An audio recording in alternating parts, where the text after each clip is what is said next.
Buong karangalang inihahandog ng DZRH para sa bagong milenyo ang isa pang magandang dula mula sa panulat at direksyon ni Salvador M. Royales. May pangako ang bukas. Anong klase kang magulang? Ni hindi mo alam ang kahulugan ng salitang pagmamahal. Kahit sa isang hayop, hindi kita pwedeng ikumpara. Dahil higit pa sila kung magpadama ng pag-ibig sa kanilang mga anak. Wala kang kwentang nilalang. Hindi ka dapat tawaging tao. Nakakahiya ka. Kahit kaluluwa mo, isusuka kang tawaging ina. May pangako ang bukas.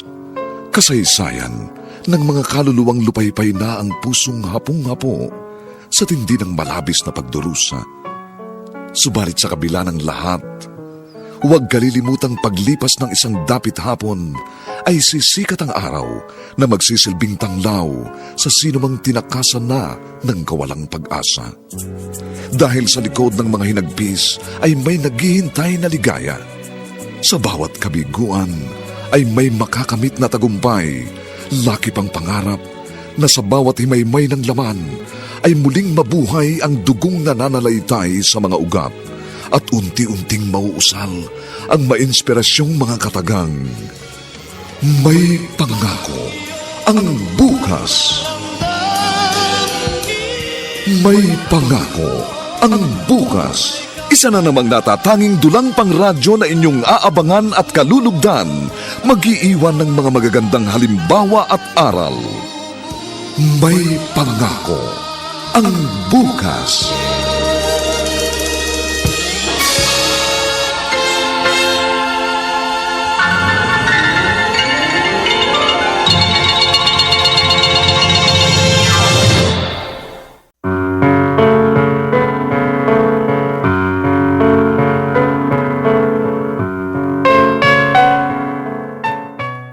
Magandang umagang muli sa inyong lahat, mga giliw naming taga-subaybay. Narito na po ang huling kabanata ng ating tampok na kasaysayan sa linggong ito, pinamagatang Kahit kaluluwa mo, isusuka kang tawaging ina. Dito pa rin sa ating natatanging dunang May Pangako ang bukas.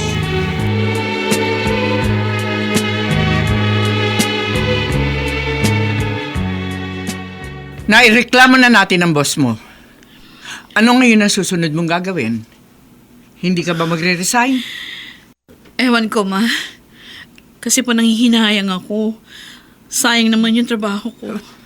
Ibang klase ka talaga? Munti ka na ngang mapahamak. Ambisyon mo pa rin ang inaalala mo?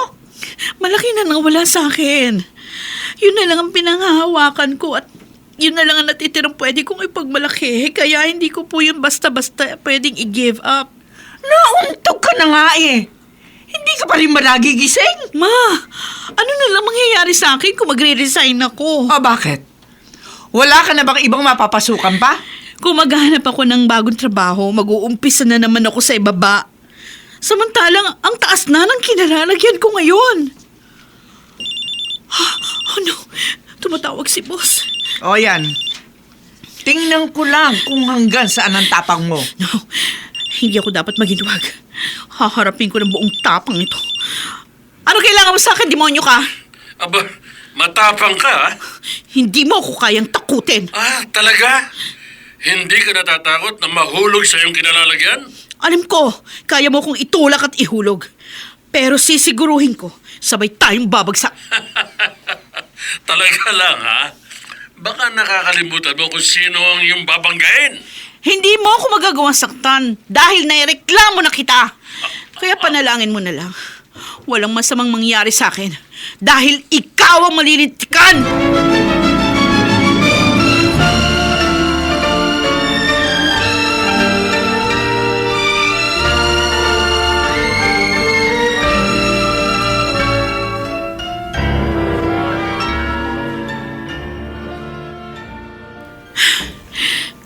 komplikado ng sitwasyon ko. Hindi ako dapat maging kampante. Dahil hindi ko alam kung anong binabalak ni Sir Jaime. Siguro ito na yung karma ko sa akin pagiging ambisyosa. Hindi pa naman siguro huli ang lahat para itamang pagkakamali ko. I miss my husband and daughter. Namimiss din kaya nila ako? Ganun po ba? Kumusta na po siya? For the meantime, hindi mo na siya papasok. Wala naman siyang dapat ipangamba dahil nakapagsampa na kami ng kaso. Ganun pa man, kailangan pa rin niya mag-ingat. Sige po, sasabihin ko po kay Romel pagdating niya. Carol? Bakit pare yata namumutla ka? May dinaramdam ka ba? Ang sakit ng tiyan ko. Gusto mo samahan kita sa doktor? Okay lang po ako. Lilipas din po ito. Aray! Hindi ko na po matiis. Abay, baka kung ano na yan. Kailangan na kita sama sa ospital. Tayo na. Bilisan mo.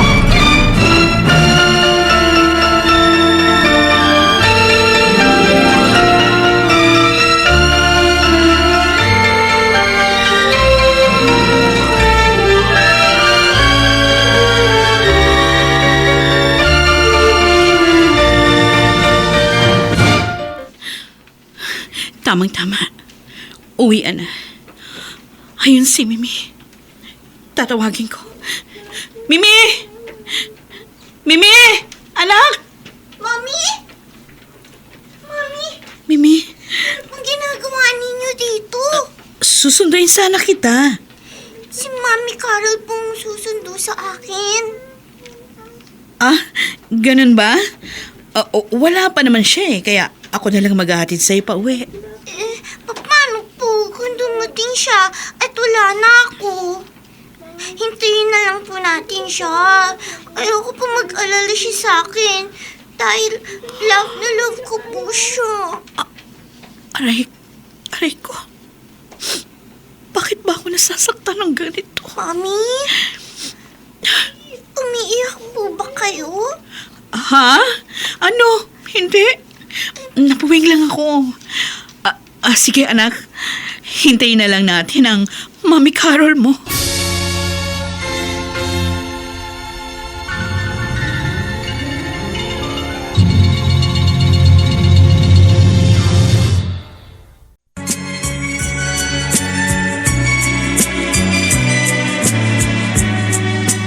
At ngayon, balikan natin ang tampok na kasaysayan sa ating dulang.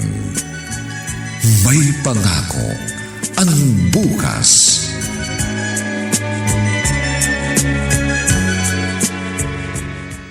Dok, kumusta na po? Ano pong findings niyo? Colon cancer. At nasa critical stage na. Ano? Baka nagkakamali lang po kayo. Hindi ako maaaring magkamali. Yun talaga ang resulta ng examination ko. Paano po yan? Kailangan po ba niyang mag-undergo ng chemotherapy? Pwede natin subukan pero hindi kita mabibigyan ng guarantee. Very slim ang chance na makarecover siya. Gaya na nasabi ko, nasa last stage na ang cancer niya. Please, Doc. Gawin po ninyong lahat. Kailangan namin siya ng aking anak. Hindi siya dapat mawala.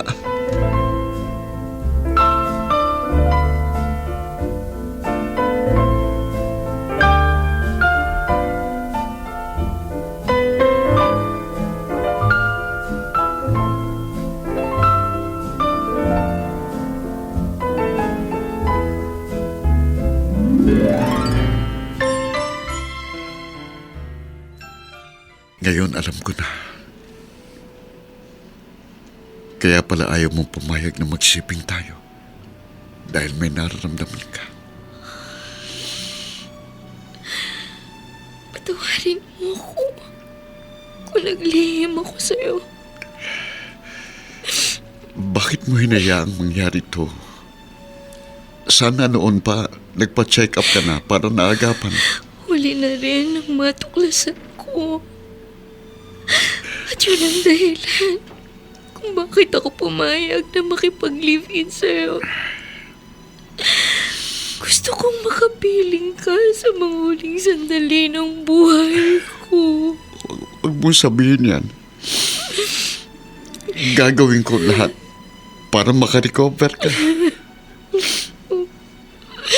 Hopeless na sitwasyon ko. At tanggap ko na yun. At naihanda ko na rin ang sarili ko sa pagharap ko sa kamatayan. Pero paano ako? Hindi ako handa at hindi ko yung kakayanin. Romel, minsan na tayo nagkahiwalay at kinaya natin. Kaya alam kong muli natin kakayanin yun. Hindi, Carol. Hindi ko hayang magkawalay tayo sa ikalawang pagkakataon. Wala na tayong ibang magagawa. Kung talagang hanggang dito na lang tayo. At lalo lang tayong masasaktan kung hindi natin tatanggapin ang masaklap na katotohanan. Bakit ganun? Life is so unfair! Bakit ganun? Bakit? Bakit?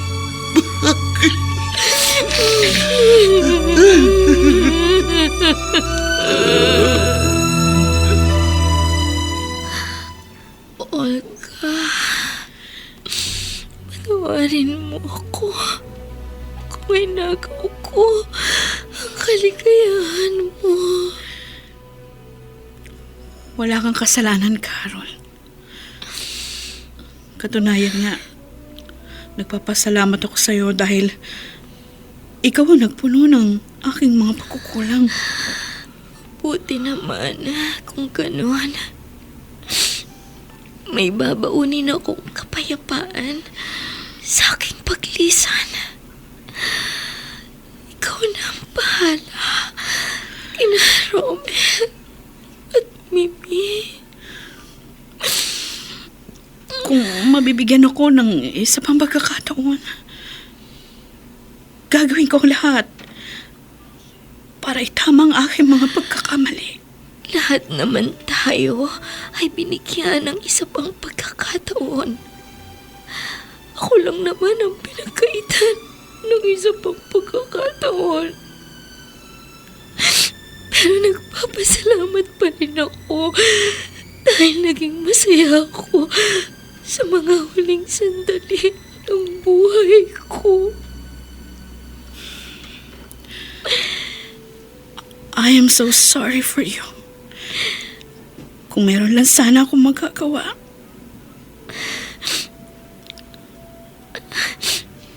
Olga, promise me to take good care of your family. Dahil pamilya ko na rin sila. Yun ang pinakamainam mong magagawa para sa akin. Yes, I will. I promise. At salamat sa iyo, Carol. Maraming salamat.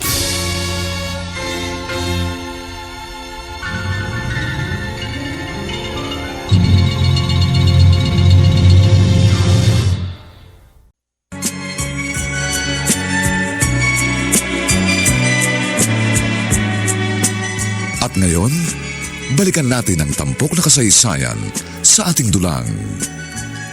May pangako ang bukas.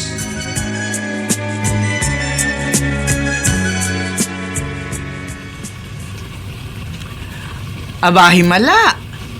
Marunong ka nang maglaba. Wala naman pong ibang gagawa nito kundi ako. Nagbabantay po sa hospital si Romel.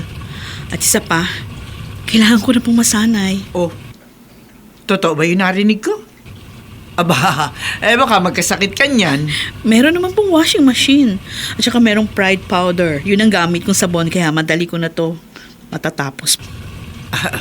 Baka naman sa umpisa lang yan. Hindi. Pangangatawanan ko na po ito. Ay, di salamat naman kung ganon. Ay, siya nga pala. Kumusta na yung boss mo? Pinagbabantaan ka pa rin ba niya? Yun nga po ang isang bagay na pinagpapasalamat ko.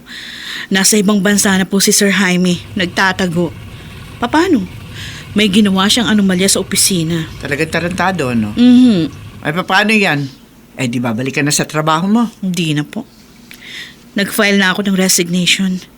Dito na lang po ako sa bahay mag-o-office bilang full-time housewife. Yun naman kung bibigyan pa ako ni Romel ng isa pang pagkakataon.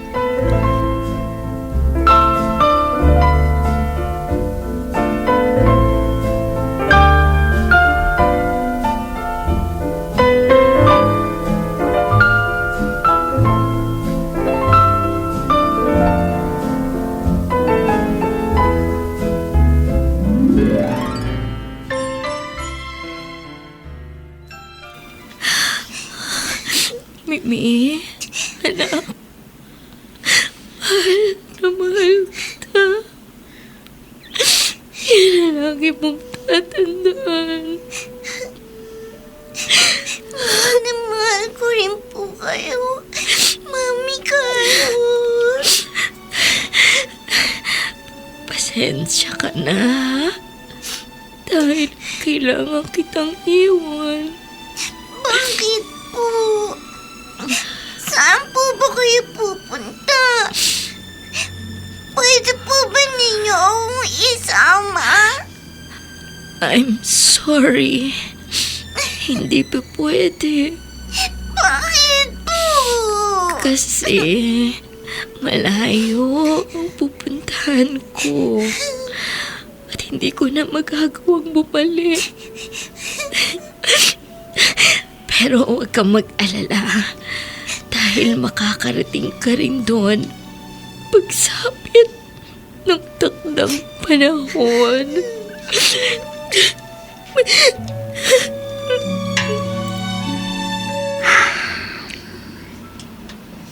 Romel, nakikiramay ako. Salamat, Olga. Napakapalad niya. Dahil nakikita ko, mahal na mahal mo siya. At naiinggit ako sa kanya. Sana akong nakakaramdam ng pagmamahal mo. Dahil ako ang iyong asawa. Pero hindi kita sinisisi. Dahil alam ko, napakalaki ng pagkukulang ko sa iyo. Sa inyo, ng ating anak. At sana mapatawad mo ako. Olga, nagkasala din ako sa'yo. Hinayaan kong ibaling sa kanyang damdaming dapat ay inuukol ko lamang sa'yo. Dahil asawa kita. Hindi ko dapat sinirang pagsasama natin dahil lang sa mga bagay na hindi natin pinagkakaunawaan. Patawarin mo rin ako. Pareho tayo nagkamali. At si Carl, nadamay siya sa gulo nating dalawa. Pero hindi ko rin siya sinisisi. Dahil siya ang naging biktima ng ating sitwasyon. Siya ang nagbukas ng aking isipan. Olga. Romel, alam ko na ang aking mga pagkakamali. At handa kong baguhin yun kung bibigyan mo pa ako ng isa pang pagkakataon.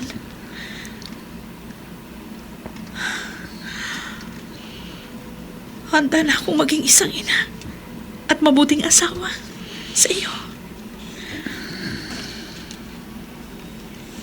kayo na lang ang gagawin kong pinakamahalagang tao sa aking buhay.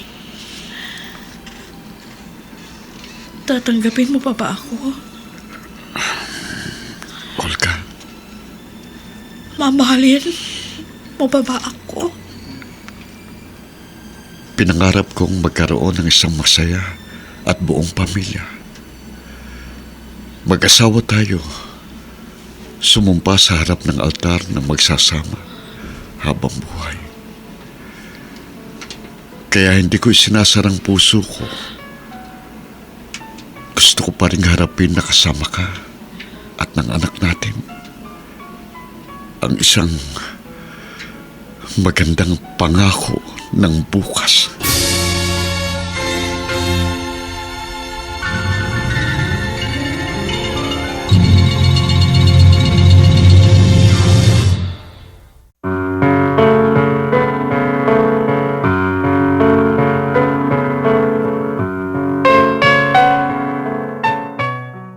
Sumainyo mga kaibigan, ng aming itinampok na kasaysayang alam po namin inyong kinalugdan at kinapulutan ng magandang aral sa buhay. Pinamagatang, kahit kaluluwa mo, isusuka kang tawaging ina. Samantala, ang mga nagsiganap sa ating pagtatanghal ay sina Rosana Villegas, Vilma Borromeo, Chiquit Amor, Susan Robles, Dante Castro, at si Phil Cruz bilang Romel. Nilapatan ng tunog ni Jerry Mutia sa musika ni Buboy Salonga. Superbisyong teknikal ni na Eric Lucero at Mong Muyar. Ang kasaysayang ito ay mula sa panulat ni Toti Sandoval at sa direksyon ni Maynard Landicho. Ito pong muli ang inyong kaibigan June Martin Legaspi, nag-aanyayang sa susunod na linggo. Muli po namin kayong hahaddan ng isa na namang bagot na ibang uri ng kasaysayan. Dito pa rin sa ating natatanging dunang may pangako. Ang bukas.